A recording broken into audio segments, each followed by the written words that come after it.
Paper का नाम है आरंभिक स्तर पर भाषा एवं गणित के पठन एवं लेखन क्षमता का विकास।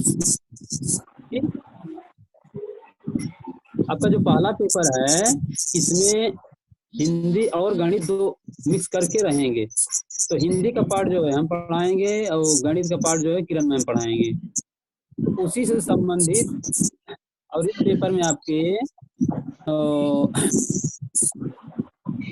फर्स्ट सेकंड थर्ड में लगभग लगभग आप जो पढ़ चुके हो उसी का लगभग मान लो रिवीजन जैसा है। ठीक, चलो आज शुरू करते हैं। आज जो टॉपिक है वर्ण और शब्द। ठीक, वर्ण और सर दोबारा बताइए, आपने क्या कहा था? हाँ, हमें कह रहे हैं कि हमारा जो पहला पेपर है उसका नाम है आरंभिक स्तर पर भाषा एवं गणित के पठन एवं लेखन क्षमता का विकास। पूरे पेपर का नाम है यह, बहुत लंबा। इसमें जो आपको पहले फर्स्ट सेमेस्टर सेकंड और थर्ड में जो आप लोग पढ़ते थे फर्स्ट और सेकंड पेपर में, वो शिक्षा मनोविज्ञान होता था, इसमें नहीं है। फर्स्ट पेपर में आपका शिक्षा मनोविज्ञान नहीं रहेगा बल्कि गणित और हिंदी का पार्ट रहेगा। गणित और कुछ पार्ट रहेगा, इसलिए जो हिंदी वाला पार्ट है इसको हम पढ़ाएंगे और गणित का पार्ट मैडम पढ़ाएंगी। हम लोग पहले भी पढ़ चुके हैं, थोड़ा रिवीजन एक बार फिर से इसको आप सुन लो कि वर्ण किसे कहते हैं। ठीक, हेलो सर। हाँ सर ये हिंदी से तो अलग है ना ये सब्जेक्ट? नहीं, हिंदी से अलग नहीं है, दोनों इसमें 50 नंबर का पेपर हो, आधी हिंदी रहेगी। ठीक, ओके सर, ओके। हाँ। तो पहला है आपका, इसमें शुरुआत करते हैं। क्या सब्जेक्ट तो अलग है ना ये आरंभिक स्तर पर? हाँ, ये अलग पेपर होगा इसका 50 नंबर का आपका, और हिंदी का पेपर छठा पेपर जो होगा हिंदी का वो अलग से होगा। ठीक, हाँ, ओके। छठा तो अपने आप हिंदी रहेगा ही, लेकिन ये अभी पेपर आपका हिंदी का ही है, हिंदी और गणित दो मिला के। अब देखो इसमें शुरुआत करते हैं। पहले है कि वर्ण, तो जैसे आप पहले भी पढ़ चुके हो कि वर्ण किसे कहते हैं, एक बार इसको पुनः सुन लो। सर भाषा की। सर हाँ सर, आप आरंभिक का पढ़ा रहे हैं अब? आरंभिक का, ठीक है सर, ठीक है।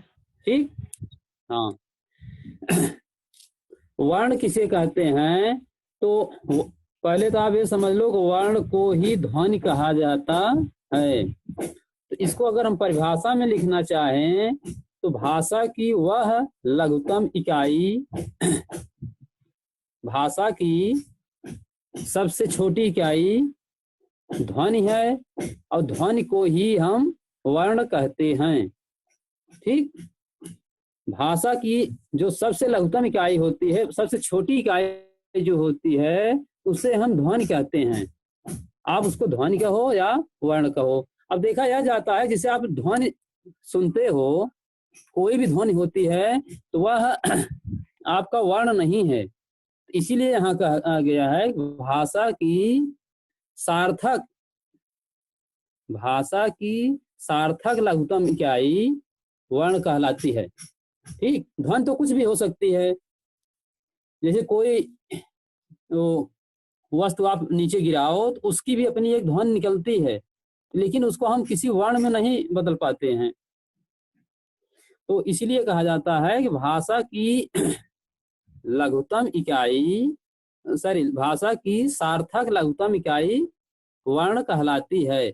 वर्ण और अक्षर दोनों एक ही चीजें हैं। ठीक, कहीं कहीं आपको थोड़ा किताबों में मिलता है कि ये वर्ण है यह अक्षर है, लेकिन दोनों में कंफ्यूज होता है, तो इसलिए दोनों को एक ही चीजें हैं। कुछ किताबों में आप देखोगे तो ज्यादा विस्तार करके उसको अक्षर को अलग कर दिए हैं, स्वरों में बांट दिए हैं, और जो व्यंजन है उसको वर्ण मान लिए हैं। तो ऐसा नहीं है, बल्कि वर्ण और अक्षर दोनों एक ही चीजें हैं। ठीक। अब यहाँ है कि वर्ण कितने प्रकार के होते हैं। तो वर्ण को मुख्य रूप से हम दो भागों में बांट लेते हैं। वर्ण को हम दो भागों में बांटते हैं। पहला है आपका स्वर, दूसरा व्यंजन। अब स्वर, हिंदी में स्वर जो होते हैं वो 11 होते हैं। हिंदी में स्वरों की संख्या 11 है। इन 11 स्वरों में आपके अ, आ, ई, उ,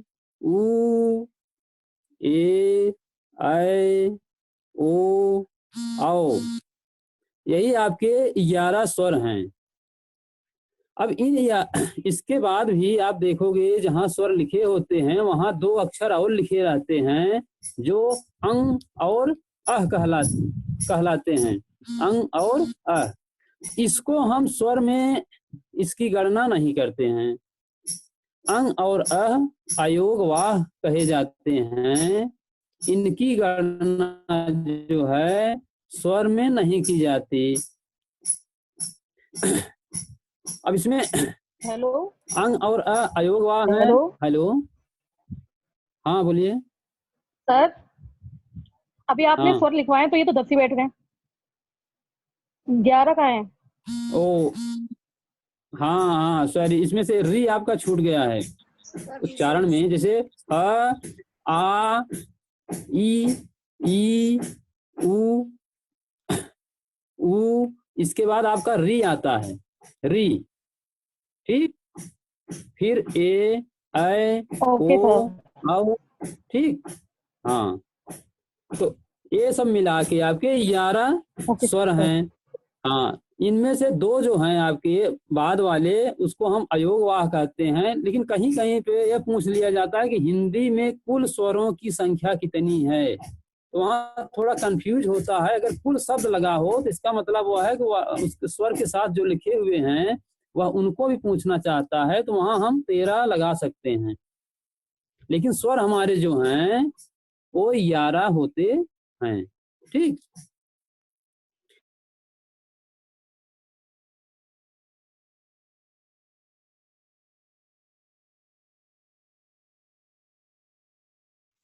है मूल स्वर, दूसरा दीर्घ स्वर। मूल स्वर कौन कौन से हैं? मूल स्वर हमारे अ, ई, उ और री। चार जो हमारे हैं अ, ई, उ और री, ये चार हमारे मूल स्वर हैं। इसके बाद जो 7 बचते हैं उसको हम दीर्घ स्वर या संधि स्वर भी कहते हैं। दीर्घ स्वर या संधि स्वर। अब इसका एक नाम आपको नया मिला कि संधि स्वर। अब इसको संधि स्वर क्यों कहते हैं? ये जो हमारे 7 स्वर हैं आ, ई, उ, ए, ऐ, ओ, औ, ये जो 7 बच रहे हैं हमारे, ये संधि स्वर इसलिए कहे जाते हैं क्योंकि इन्हीं जो मूल स्वर हमारे हैं उन्हीं दो को मिला के ये बनते हैं। अगर दो स्वरों को हम मिला दें, मूल स्वर जो हमारे हैं उन्हीं को मिलाने से इनका निर्माण होता है, ये बनते हैं। तो इसीलिए इसको हम दीर्घ स्वर या संधि स्वर कहते हैं। अब जैसे आप देख लो आ है, इसमें अ और अ दोनों को जोड़ते हैं तब आ बनता है। तो यहाँ संधि हो रही है, दोनों में जोड़ हो रहा है, तो इसीलिए इसका एक नाम है संधि स्वर। ठीक। कभी कभी पूछता है कि संधि स्वर कितने हैं, तो आप 7 उत्तर लगाएंगे। अब इसके बाद है कि स्वरों को और भी तरीके से बांटा गया है। ठीक। जैसे ह्रस्व स्वर, दीर्घ स्वर और प्लुत स्वर। ह्रस्व स्वर, दीर्घ स्वर और प्लुत स्वर। अब यहाँ ये देखना कि ह्रस्व स्वर क्या है। ह्रस्व मीन्स होता है छोटा या थोड़ा। जिस स्वर के उच्चारण में थोड़ा सा समय लगे उसे हम ह्रस्व स्वर कहते हैं, या जिस स्वर के उच्चारण में एक मात्रा जितना समय लगे उसे हम ह्रस्व स्वर कहते हैं। यही आपके जो चार हैं ये ह्रस्व स्वर हैं, अ, ई, उ और री। इसके बाद दीर्घ स्वर जो हैं वो 7 हैं। दीर्घ स्वर वह होते हैं जिनके उच्चारण में ह्रस्व स्वर से ज्यादा समय लगता है, ह्रस्व स्वर का दुगुना समय लगता है, उसको हम दीर्घ स्वर कहते हैं। जैसे आपका आ, ई, उ, ए, ऐ, ओ, आओ। ठीक, ये आपके दीर्घ स्वर हैं। इसी में से अगला आपका एक स्वर और आता है प्लुत। प्लुत स्वर। प्लुत स्वर हिंदी में बहुत कम माने वैसे लिखा नहीं जाता, लेकिन इसका काम जो पड़ता है वह उच्चारण में पड़ता है। जब हम किसी व्यक्ति को पुकारते हैं, बुलाते हैं, या किसी का नाम लेके तेजी से जब बुलाते हैं तो उस वहां पे हमें 2 स्वर से ज्यादा समय लगाना पड़ता है। कोई दूर व्यक्ति है उसको जब हम बुलाएंगे तो हमें जो दीर्घ स्वर हैं उससे ज्यादा देरी तक उच्चारण करना पड़ता है। इसलिए जहाँ पे 2 स्वरों से ज्यादा या दीर्घ स्वर से भी ज्यादा समय लगे किसी स्वर के उच्चारण में, वहां उसे हम प्लुत स्वर कहते हैं। जैसे मान लीजिए नाटक के जो पात्र होते हैं, जब आप लोग नाटक देखते हैं तो वहां जो पात्र होते हैं उन पात्रों को बुलाने के लिए तेजी से आवाज दी जाती है, या ओम का उच्चारण करने के लिए जैसे आप बोलते हैं ना ओम, इस तरह से जो आप उच्चारण करते हैं तो वहां पे 2 मात्रा से ज्यादा का समय लगता है। इसलिए यहाँ पे हम प्लुत स्वर का प्रयोग करते हैं। अब प्लुत स्वर को लिखने के लिए संकेत में माने आप जो लिखेंगे स्वर उसके बाद 3 का आप चिन्ह बना देते हैं। जैसे ओम लिखा रहता है तो वहां पे आप देखेंगे ओ लिखा रहेगा, इसके बाद 3 लिखा होता है, फिर म लिखा होता है।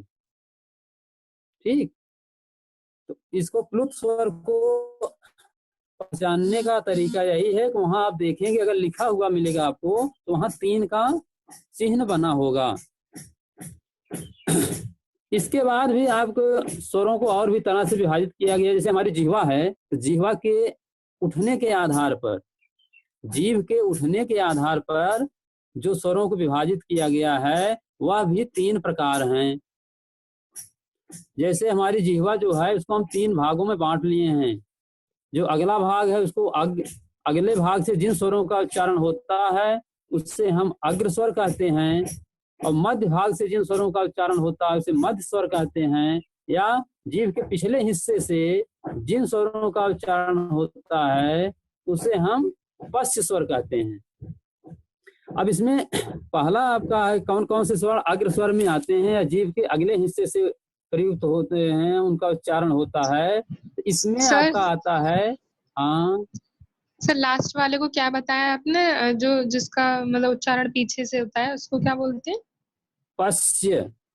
ठीक है सर, ठीक है सर। हाँ, और स आधा रहेगा। तो अब इसमें देखिए अग्र स्वर जो है, अग्र स्वर में हमारे 4 अक्षर आते हैं, स्वर के 4 अक्षर ई, ए, ऐ, ई और ए, ऐ। ये जो 4 अक्षर हैं स्वर में, इनको हम अग्र स्वर कहते हैं। इनका जब हम उच्चारण करते हैं तो हम देखेंगे हमारी जो जीभ का अगला हिस्सा है उसी का ज्यादा प्रयोग होता है। अब इसके बाद है आपका मध्य स्वर। मध्य स्वर में केवल एक स्वर आपका आता है, वह है अ। आप जब अ का उच्चारण करते हैं तो देखेंगे कि जिह्वा जो है एकदम नॉर्मल स्थिति में रहती है, बहुत ज्यादा इधर उधर नहीं मकती, केवल बीच का हिस्सा ही टच करता है ताल से। जैसे ताल से नहीं करता, लेकिन उसका बीच का हिस्से का ही प्रयोग होता है। मध्य स्वर में आपका अ आता है, अ। इसके बाद आपका है अगला पश्च स्वर। अब पश्च स्वर क्या है कि जिन स्वरों के उच्चारण में हमारे जीभ का पिछला हिस्सा प्रयोग में आता है उसे हम पश्च स्वर कहते हैं। अब जैसे इसमें देख लीजिए आप,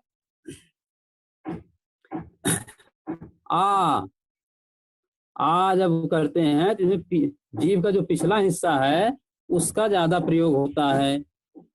ऊ, दोनों ऊ जो हैं, ऊ और ऊ। इसके बाद ओ और आओ, आ, ऊ, ऊ, ओ, आओ। ये जो 5 अक्षर हैं इनका उच्चारण जो है पश्च भाग से होता है। ठीक, इसमें आपके आगे अब ये समझ लो कि अ मध्य भाग से, ई ए ऐ, और इसी में री भी आता है, री अग्र में, ई ए ऐ और री, इनका उच्चारण जो है अग्र भाग से होता है। आ, उ, ओ, आओ, ये जो है इनका उच्चारण हमारा पश्च भाग से होता है। अब इसी में अब अगला है आपका मुख। जो हमारा मुंह है इसकी आकृति के आधार पर या मुख के खुलने के आधार पर, जब हम किसी स्वर को बोलते हैं तो हमारा मुंह कितना खुलता है, इसको भी एक आधार बनाया गया। इसी को कहा जाता है मुंह के खुलने के आधार पर स्वरों का वर्गीकरण। जैसे मान लीजिए हम कोई अक्षर बोलेंगे स्वर में, तो अगर वह हमारा मुंह जो है वो थोड़ा सा खुलता है या और किसी का उच्चारण में हमारा मुंह ज्यादा खुलता है, तो इसी को आधार बनाकर वर्गीकरण किया गया है। तो इसमें है आपका, इसको भी हम 4 भागों में बांटते हैं। पहला है विवृत। विवृत मीन्स होता है खुलना, विवृत माने खुलना। अब दूसरा है अर्धविवृत, तीसरा संवृत, चौथा अर्ध संवृत। ठीक, सर दोबारा बोलना। हाँ, पहला आपका है विवृत, विवृत। दूसरा अर्ध विवृत, तीसरा संवृत, चौथा अर्ध संवृत। ये 4 आधार जो हैं बनाए गए हैं। ये हमारा जो मुंह खुलता है किसी स्वर को उच्चारण में, उसी को आधार बनाकर बनाया गया है। तो पहला जो है आपका विवृत। विवृत का मतलब होता है खुलना। जैसे हम कोई मान लो स्वर बोल रहे हैं, हमारा मुंह जो है पूरा जब खुलता है तो उसको हम विवृत कहते हैं। जैसे आ, जब आ का उच्चारण आप करते हैं तो यहाँ आप देखेंगे आपका मुंह जो है पूरा खुल जाता है, आ। दूसरा है आपका अर्ध विवृत। अर्ध विवृत में मुंह थोड़ा खुलता है। ठीक, आ जैसा नहीं खुलता बल्कि थोड़ा कम खुलता है, जिसमें अ, ए, अ, आए और आओ। इसमें 3 अक्षर आते हैं, अ, आए, आओ। ये हमारे अर्ध विवृत स्वर हैं। इसके बाद है रिपीट कीजिए। हाँ, रिपीट कीजिए। अर्ध विवृत फिर से देख लो आप, अ, आए, आओ। ठीक। अगला है आपका संवृत। संवृत का मतलब होता है कि वे स्वर जिनके उच्चारण में हमारा मुख जो है वृत्त के अनुसार हो जाए। ठीक है, वृत्त का मतलब बंद हो जाए। जब हम मुंह बंद कर लेते हैं ऐसे तो हमारा मुंह एक गोले जैसा हो जाता, बंद हो जाता है। तो जिन स्वरों के उच्चारण में मुंह द्वार लगभग बंद रहता है, ऐसा आप समझ लो कि लगभग बंद रहता है, पूरा बंद नहीं, थोड़ा बहुत तो खुलेगा तभी तो कोई स्वर बाहर आएगा, इसलिए कहते हैं लगभग बंद रहता है, उसे हम संवृत कहते हैं। अब इस संवृत में कौन कौन से आते हैं? जैसे ई, ई और उ, ई उ। ये जो 4 स्वर हमारे हैं ये संवृत में आते हैं। ई उ। इसके बाद अगला है इसी में अर्ध संवृत। अर्ध संवृत का मतलब होता है जिन स्वरों के उच्चारण में मुंह द्वार आधा खुला होता है, आधा बंद होता है, या आधा खुला मान लो। इसमें आपका आता है ए ओ। ये 2 स्वर जो हैं वो अर्ध संवृत होते हैं। इसको आप लिख लो कि पहला आपका है विवृत, विवृत में आ आएगा।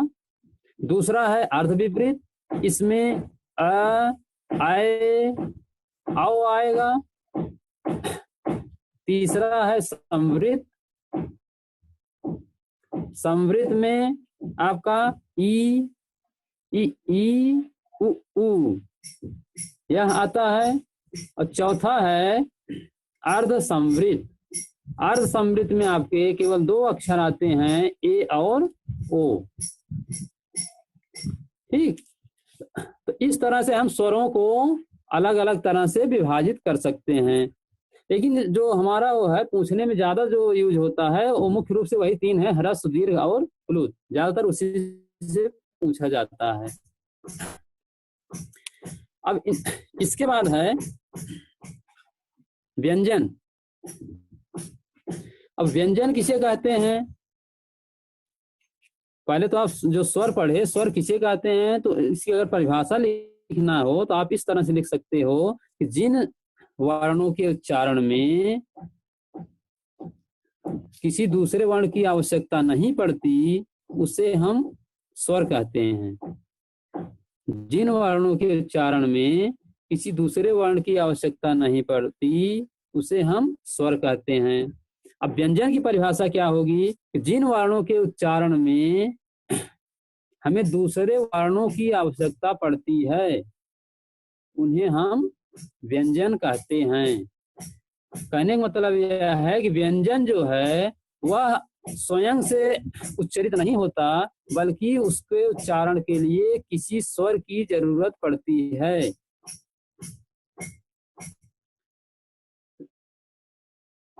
वे वर्ण जिनके उच्चारण में स्वर की आवश्यकता पड़ती है उसे हम व्यंजन कहते हैं। अब इसमें यह देखना कि व्यंजन कितने होते हैं। व्यंजन के प्रकार, व्यंजनों को हम मुख्य रूप से 4 भागों में बांट लेते हैं। पहला है आपका तटस्थ व्यंजन, दूसरा अंतस्थ व्यंजन, तीसरा ऊष्म व्यंजन, चौथा संयुक्त व्यंजन। व्यंजनों को हम 4 भागों में बांट लिए। अब इन्हीं 4 भागों में हमारे सारे व्यंजन आ जाएंगे। पहला है आपका, सर रिपीट कर दीजिए। पहला है आपका स्पर्श व्यंजन, दूसरा अंतस्थ व्यंजन, अंतस्थ व्यंजन, तीसरा ऊष्म व्यंजन, चौथा संयुक्त व्यंजन। ठीक, अब देखिए इसमें से पहला आपका जो आप पढ़ रहे थे, पहले में है आपका स्पर्श व्यंजन। कहीं कहीं पर इसी को स्पर्श व्यंजन या स्पर्श व्यंजन कहते हैं। तो स्पर्श व्यंजनों की संख्या जो है वह 25 होती है। स्पर्श व्यंजन इनको क्यों कहते हैं?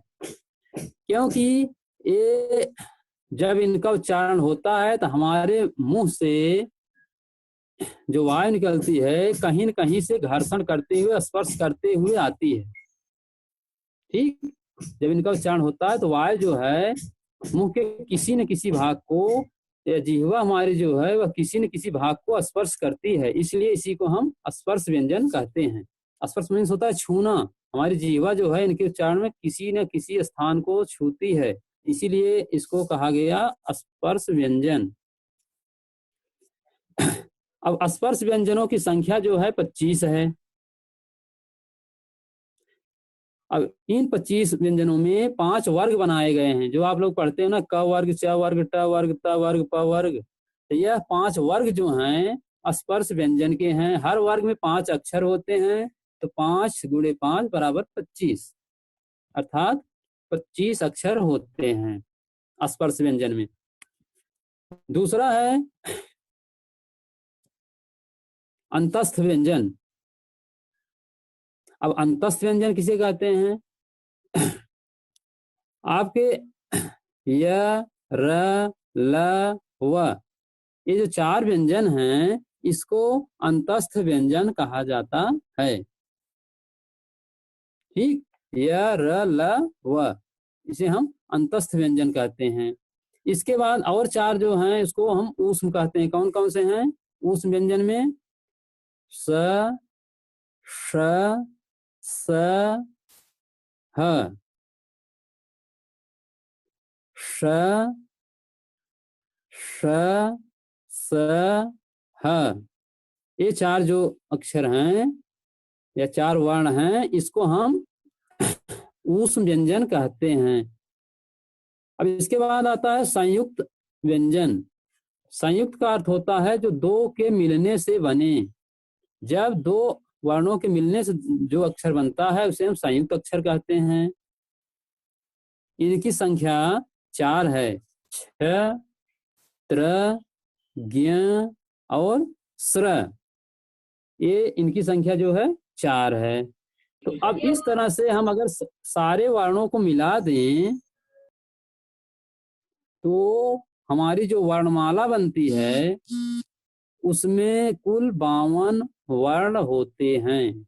हमारी वर्णमाला में कुल 52 वर्ण होते हैं, जिसमें से 11 आपके स्वर हो जाते हैं, 2 अयोगवाह, 25 स्पर्श व्यंजन,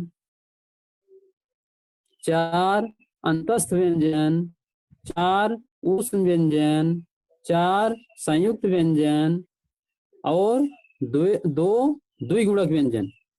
द्विगुणक व्यंजन जो आपके ड और ढ हैं, ड और ढ, इसे हम द्विगुणक व्यंजन कहते हैं। ठीक, अब ये इन सारे वर्णों को मिलाने पे हमारी जो वर्णमाला बनती है उसमें कुल 52 वर्ण होते हैं।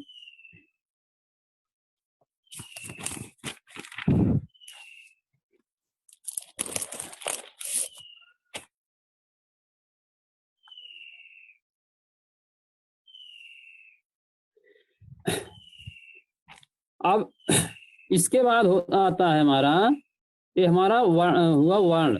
वर्ण में कितने अक्षर हैं, कौन कौन से हैं, कैसे कैसे बनते हैं, ये वर्ण है। हाँ, एक चीज और है कि इन वर्णों का उच्चारण स्थान भी आपको कभी कभी पूछा जाता है। अगर इनका उच्चारण स्थान आप जानना चाहो तो वो भी सुन लो कि क माने कौन कौन सा वर्ण किन किन स्थानों से उच्चारित होता है। तो क सॉरी अ, क वर्ग, ह और जो आपके विसर्ग हैं इनका उच्चारण स्थान कंठ से होता है। उच्चारण स्थान का मतलब है कि जब किसी वर्ण का हम उच्चारण करते हैं तो हमारी जिह्वा किस स्थान को टच करती है। जैसे हमारा मुंह है तो यहाँ कंठ, ताल, मूर्धा, दंत, ओष्ठ, यह जो चीजें हैं हमारी जिह्वा जो है जिन मुंह के जिस भाग को स्पर्श करती है उसे हम उसी नाम से जानते हैं। जैसे अगर ताल को स्पर्श कर रही है तो उस शब्द को या उस अक्षर को हम तालव्य कहते हैं। अगर मान लो कंठ को स्पर्श कर रही है तो उसे हम कंठ कहते हैं। तो कौन कौन से अक्षरों को स्पर्श करती है हमारी जीवा, तो उसको एक बार आप देख लीजिए। जैसे अ, क वर्ग, क वर्ग में क ख ग घ अंग, ये जितने हैं, ह और विसर्ग, विसर्ग मतलब होता है जो आप अह कहते हो, अह, इनका उच्चारण स्थान जो है वह कंठ है। ठीक। और दूसरा है आपका ई, ई का मतलब हो जाएगा इसमें छोटी और बड़ी ई और ई दोनों आ जाता है। अ का मतलब है अ और आ दोनों आ जाता है। तो ई, च वर्ग, य और स का उच्चारण स्थान जो है सर तालु है। हाँ, श कौन सा है सर? तालव्य स जिसे कहते हैं, जो पहला स लिखा जाता है आपका, तीनों स जो हमारे हैं, एक का उच्चारण होता है ताल से, जिसको हम ऐसा हम बोलें जिससे हमारी जिह्वा ताल में टच करे, जैसे श, श।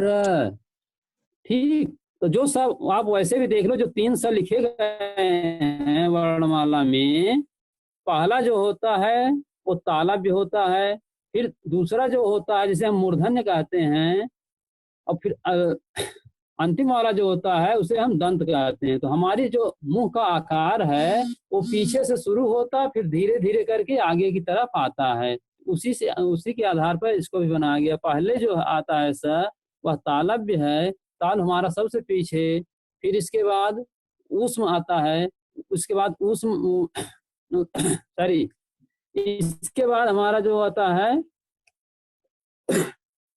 सर हाँ एक बार रिपीट कर दीजिए फिर से। हाँ, देखिए पहला जो है तालव्य स, दूसरा मूर्धन्य स, तीसरा दंत स, 3 स हमारे होते हैं। तो पहला जो होगा, जिसको आप जैसे सलजम लिखते हो, सलजम, जो सलजम आप लिखते हो तो उसमें जो स का प्रयोग होता है उसे हम तालव्य स कहते हैं। उसके उच्चारण में हमारी जिह्वा जो होती है ताल को स्पर्श करती है। ठीक। दूसरा है मूर्धन्य स। मूर्धन्य स माने इसका नाम इसीलिए रखा गया मूर्धन्य स कि इसका जो उच्चारण होता है उसमें हमारी जिह्वा जो है वो मूर्धा को स्पर्श करती है।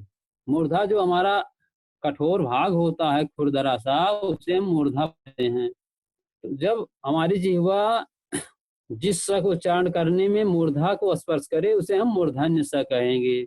और तीसरा है दंत स, जिस स के उच्चारण में हमारी जिह्वा जो है सामने वाले दांत को स्पर्श करती है उसे हम दंत स कहते हैं। तो इसीलिए ये जो उच्चारण स्थान बनाए गए हैं आपके, इसी को आधार बनाकर बनाए गए हैं।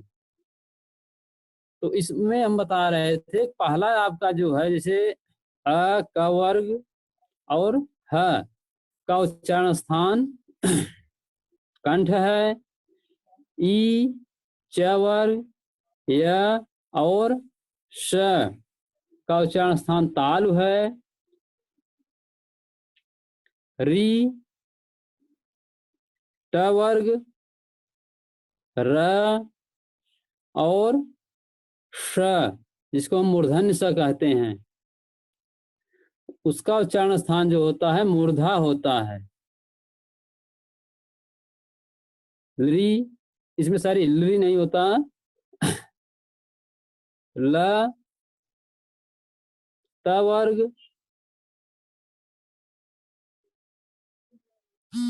और स का उच्चारण स्थान दंत है। उ, और प वर्ग का उच्चारण स्थान ओष्ठ है। इसके बाद व बचता है हमारा, तो व का उच्चारण स्थान दंत और ओष्ठ दोनों है। ए और ए का उच्चारण स्थान कंठ तालु है। ओ औ का उच्चारण स्थान कंठ और ओष्ठ है। तो इस तरह से हमारा जो है सभी वर्णमाला, एक चीज और कि जो हमारे संयुक्त अक्षर हैं उनका अपना अलग से उच्चारण स्थान नहीं होता, बल्कि वो जिन अक्षरों के मिल के बने हैं वही उनका उच्चारण स्थान माना जाता है। जैसे आप त्र है, त और र से मिल के बना है, तो इसका अपना अलग से कोई उच्चारण स्थान नहीं होगा, बल्कि त जहां से उच्चारित होता है ये वहीं से उच्चारण इसका माना जाएगा। अब इसके बाद आपका है शब्द। जब हम धीरे पहले वर्ण जान गए, तो अब इन वर्णों को मिला के, या छोटे बच्चों को जब आप बता रहे होंगे तो पहले वर्ण बता देते हैं, इसके बाद इन वर्णों को मिला के कुछ शब्द बनाते हैं। तो उसी तरह से अब हम लोग इसमें अगला पार्ट जो है इसका शब्द, उसको पढ़ेंगे। अब शब्द किसे कहते हैं? शब्द किसे कहते हैं?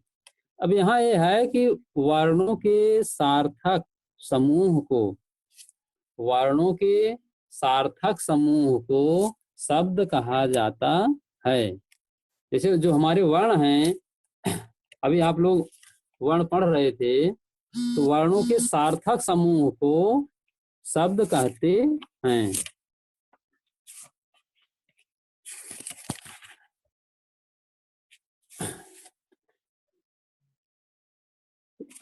अब ये वर्णों के सार्थक समूह क्या है? जैसे कोई भी आप शब्द बनाते हो तो उसमें जो शब्द बनता है उसका अपना एक अर्थ होता है। तो कोई भी शब्द होगा, जब तक उसका अपना अर्थ नहीं होगा तो वह शब्द नहीं माना जाएगा। जैसे कुछ वर्ण आप इधर उधर से जोड़ लो, एक दो, और जिसका कुछ अर्थ ही न निकले, तो उसको हम शब्द नहीं कहेंगे। ठीक, इसीलिए कहा जाता है वर्णों के सार्थक समूह को शब्द कहते हैं।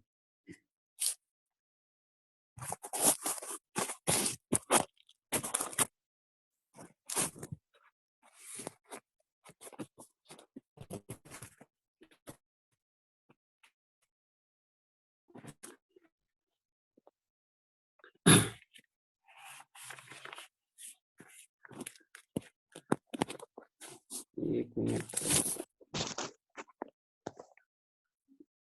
हाँ, देखिए वर्णों के सार्थक समूह को शब्द कहते हैं। अब यह सार्थक समूह को भी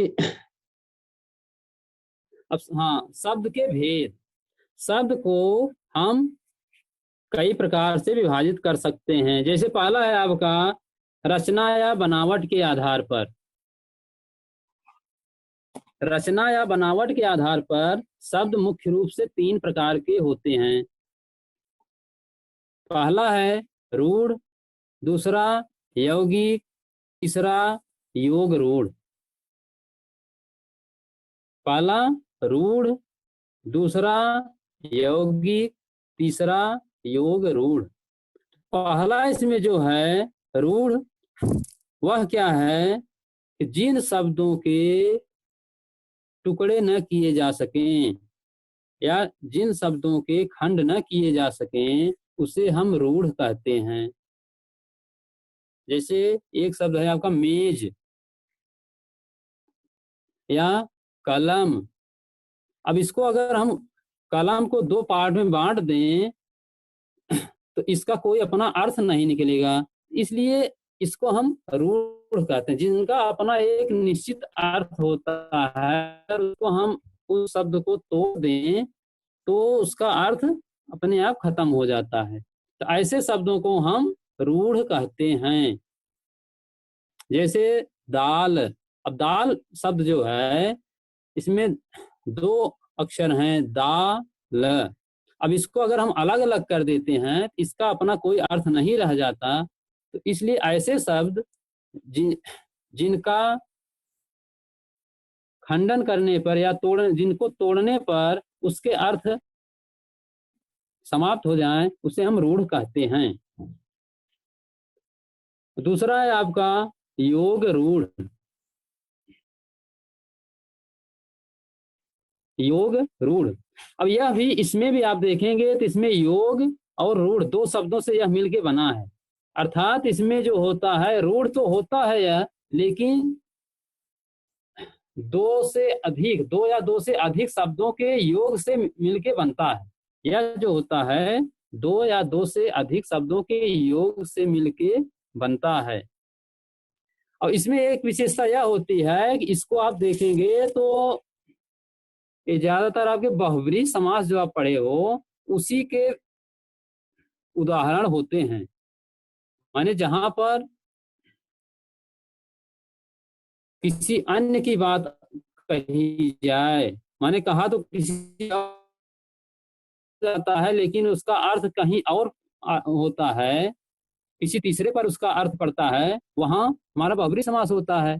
तो जो बहुब्रीहि समास के उदाहरण हैं वो योग रूढ़ के उदाहरण माने जाते हैं। जैसे मान लीजिए आप पीतांबर।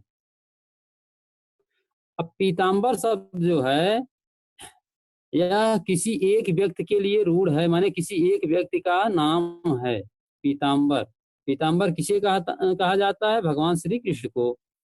तो अब यहाँ पीत और अंबर, पीत अंबर है जिसके, तो इस तरह से जो उदाहरण होते हैं या जो एग्जाम्पल आते हैं उसे हम योग रूढ़ कहते हैं। जो दो रूढ़ शब्दों के योग से बनते हैं। योग रूढ़ का अर्थ होता है दो रूढ़ शब्दों से जो मिल के बनते हैं और उनका अपना एक अलग अर्थ होता है, उसे हम योग रूढ़ कहते हैं। जैसे पीतांबर, दशानन, दशरथ, तो इस तरह के जो शब्द हैं इसको हम चतुर्भुज, इसे हम योग रूढ़ कहते हैं। इसी का तीसरा पार्ट है यौगिक। अब यौगिक क्या है?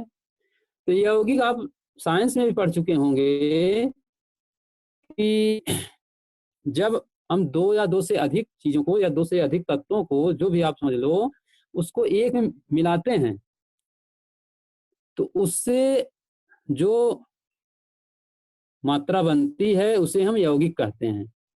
तो वैसे भी जब हम दो शब्दों को आपस में मिला देते हैं तो जो नया शब्द बनता है वह हमारा यौगिक कहलाता है। दो या दो से अधिक शब्दों के मिलने से यौगिक शब्द बनता है। अब यौगिक का उदाहरण कुछ देखो, जैसे विद्यालय।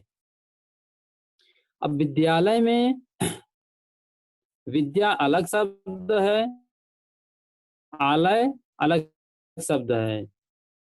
विद्यालय दो शब्दों को, दो अलग अलग शब्दों को मिलाने से बना है। विद्या और आलय दोनों को जब जोड़ दिया जाता है तो विद्यालय बनता है। इसी तरह से जैसे और हैं राजपुत्र, राजा का पुत्र राजपुत्र।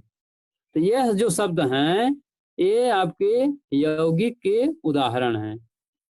ये आपका रहा रचना या बनावट के आधार पर शब्द के तीन भेद। अब दूसरा है अर्थ इतिहास या स्रोत के आधार पर। स्रोत के आधार पर शब्द के भेद। तो स्रोत के आधार पर शब्द के 5 भेद होते हैं: तद्भव, तत्सम, देशज, विदेशज और संकर। स्रोत के आधार पर यही 5 स्रोत हैं हमारे, माने 5 तरह से शब्द बनाए जाते हैं स्रोत के आधार पर। इसमें पहला है आपका, हेलो, सर, हाँ सर मैं ये कह रही हूँ, ये जो संकर है 5वां, बहुत सारी बुकों में सर ये दिया नहीं है, केवल 4 ही दिए हैं इतिहास और स्रोत हाँ के आधार। लेकिन देखो इसको अब नया जोड़ा गया है, कुछ कुछ किताबों में दिया है, कुछ में नहीं दिया है, ठीक है। क्योंकि अभी आप देखोगे तो उस तरह के जो शब्द बनेंगे संकर में, उसको आप किस वैरायटी में रखोगे, कोई और वो नहीं है, इसीलिए उसको एक अलग से अपना बना दिया गया संकर, ठीक है। तो सर ये आंसर गलत हो जाता है। जैसे क्वेश्चन पूछा गया है कि इतिहास या स्रोत के आधार पर शब्द के कितने भेद होते हैं, तो उसमें ऑप्शन में दे रखा है, तो कहीं कहीं तो सर 4 ही लगा है। क्या नहीं, अगर 4 लगा, अगर वहाँ 5 ऑप्शन है तो आप 5 लगाओ, ठीक है।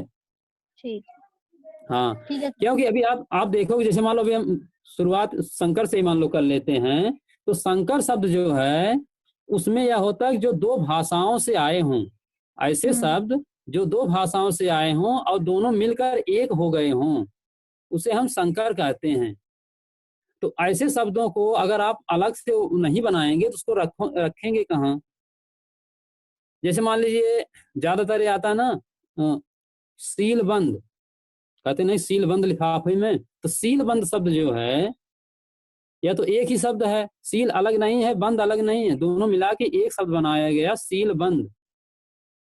तो सील बंद अगर इसको हम देखें तो किसको हम कहाँ रखेंगे, ना तो तद्भव में रखेंगे, ना तत्सम में रखेंगे, ना देशज में, ना विदेशज में, क्योंकि इसमें से जो सील शब्द है वो मान लो अंग्रेजी का है, बंद दूसरी भाषा का है, और इसी तरह से रेल गाड़ी, इस तरह से जो शब्द आते हैं उसको भी रखने के लिए एक ऐसी जगह वो किया गया, तो इसीलिए ऐसे शब्दों को हम संकर शब्द कहते हैं, उसको अलग वैरायटी बनाएंगे, इसलिए 5 इसके भेद हो जाते हैं।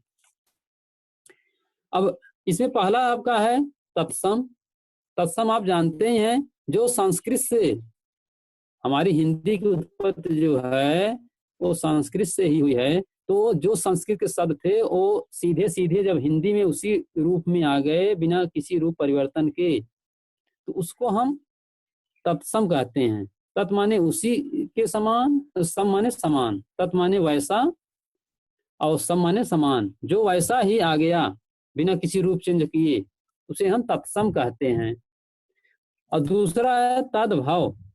तद्भव का अर्थ है वो पहले तो थे संस्कृत के ही शब्द, लेकिन धीरे धीरे हिंदी के जैसे जैसे विकास होता गया, धीरे धीरे उसमें कुछ परिवर्तन आता गया, तो इसलिए उसको हम तद्भव कहते हैं। अब तत्सम के कुछ उदाहरण देख लो। तत्सम के जैसे सूर्य, पुत्र, अग्नि, हस्त, तो इस तरह के जो शब्द हैं ये आपके तत्सम हैं, और इन्हीं का जो आज के समय में हम प्रयोग करते हैं, जैसे हस्त है ये तत्सम है, इसका अगर हम तद्भव देखें तो हाथ हो जाता है, हाथ। कर्ण, कर्ण हमारा तत्सम शब्द है, इसका अगर हम तद्भव देखें तो कान कहते हैं, ठीक। तो इस तरह से जो शब्द हैं उसे हम तद्भव कहेंगे। अगला जो हमारा है वह है देशज। ऐसे शब्द जिनकी उत्पत्ति का कुछ पता नहीं है उसे हम देशज कहते हैं। उसको हम ये मान लेते हैं कि हमारे देश में ही उत्पन्न हुए होंगे, ठीक है, उनका पता नहीं वो कहाँ से आए, कैसे आए, कब आ गए। तो जैसे आप इसमें से कुछ शब्द हैं, लोटा, पगड़ी, टाटी, ठीक, इस तरह से जो शब्द हैं, तो गड़बड़, थैला आदि ऐसे जो शब्द हैं इनकी उत्पत्ति का कुछ पता नहीं है, तो ये हम मान लेते हैं कि हमारे देश में ही उत्पन्न हुए हैं धीरे धीरे करके, इसको हम देशज कहते हैं। और अगला है आपका इसी में विदेशज। विदेशज का मतलब यह है जो विदेश से आए हों, ऐसे शब्द जो बाहर किसी दूसरे देश से आए उसे हम विदेशज कहते हैं। अब विदेशज में जैसे हमारे देश में बहुत से लोग आक्रमण किए, चाहे वो फ्रांसीसी रहे हों या उससे पहले पुर्तगाली रहे हों या और पहले जो यहाँ मुगल आए, तो सभी जब यहाँ आक्रमण किए, यहाँ आए, यहाँ रहने लगे, तो अपनी भाषा भी ले आए। तो हिंदी एक ऐसी भाषा है जो सभी भाषाओं को अपने में समाहित कर लेती है, तो इनकी भी भाषाएं जो थी उसको भी हिंदी ने अपने में समाहित कर लिया, इसलिए ऐसे हिंदी में ऐसे जो शब्द मिले उसे हम विदेशज कहते हैं। अब विदेशज में जैसे अरबी, फारसी, तुर्की, पुर्तगाली, तो डच, रूसी, जापानी, जितने भी शब्द आए उसको हम विदेशज कहते हैं। अब इन विदेशज में हम अलग अलग, जैसे कभी अरबी को अलग डिवाइड करते हैं, फारसी को अलग करते हैं, पुर्तगाली को अलग करते हैं, अंग्रेजी को अलग करते हैं। तो इसमें भी कुछ इस तरह के शब्द हैं, इसको हम आपको बना के भेज देंगे। ठीक। हाँ, अगर किसी कुछ और डाउट हो तो पूछो। गर्ल्स, हेलो हाँ, कुछ पूछना सर। है किसी को?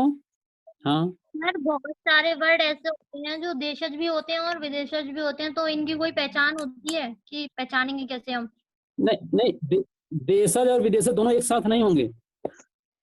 ठीक है। सर होते हैं, हाँ, कुछ इनकी वर्ड पहचान नहीं होती। उन भाषाओं के शब्दों को हमें पढ़ना पड़ता है। ठीक है।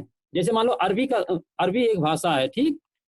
इसमें अजब, अजीब, अदालत, अल्लाह, असर, इस तरह के जो होते हैं, नहर, ऐसे जो शब्द हैं, इसको हमें पढ़ना पड़ता है। इसका कोई ऐसा लॉजिक नहीं जिसको हम देख के ही पहचान जाए कि किस भाषा का है। हाँ, और कुछ? नहीं सर। सर हाँ, आपने शुरू में बताया था कि वर्ण और अक्षर एक ही होते हैं। क्या? हाँ, आपने स्टार्टिंग में बताया था कि वर्ण और अक्षर एक ही होते हैं। जब जैसे व आता है जैसे, तो उसको फिर व के नीचे हलंत लगा के प्लस अ लिख देते हैं। हाँ, तो सर उसमें वर्ण बोलते हैं और वो उसको टूट नहीं सकता, तो वो अक्षर हो जाता है। नहीं, ये तो है। देखो, एक लॉजिक दिया गया है, लेकिन अब की जो किताबें आ रही हैं इसमें दोनों को एक ही माना गया है। अलग अलग इसको यह कह दिया जाए कि वह वर्ण हो गया, वह टूट नहीं सकता, अक्षर हो गया, तो ऐसा नहीं है। जैसे आप जो व्यंजन हैं, वो तो पहले ही बता दिया गया कि बिना स्वर की सहायता से वो उच्चरित ही नहीं होता। अगर मान लो हम वह लिख दें, ठीक, और उसमें नीचे लगा दें हलन, अब उसको बोलना भी तो पड़ेगा, केवल लिखने से काम होगा नहीं। अब बिना स्वर की सहायता से हम उसको बोल ही नहीं सकते। अगर उसमें स्वर निकाल दें तो बिना उसकी सहायता से हम बोल ही नहीं सकते, उच्चारण कैसे करेंगे? इसलिए दोनों को एक ही माना गया है, चाहे आप वर्ण कहो चाहे अक्षर कहो। Okay sir. सर हाँ। एक चीज और, हाँ, जो चा वर्ग होता है, च वर्ग, हाँ, उसको स्पर्श संघर्षी व्यंजन भी मानते हैं। हाँ। सर मतलब स्पर्श संघर्षी कैसे बोला है ऐसे?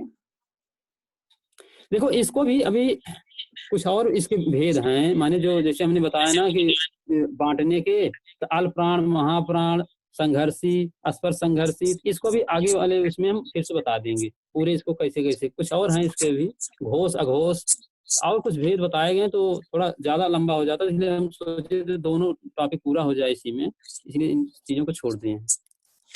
Okay sir. आगे तो क्लियर करेंगे। और कुछ ऐसी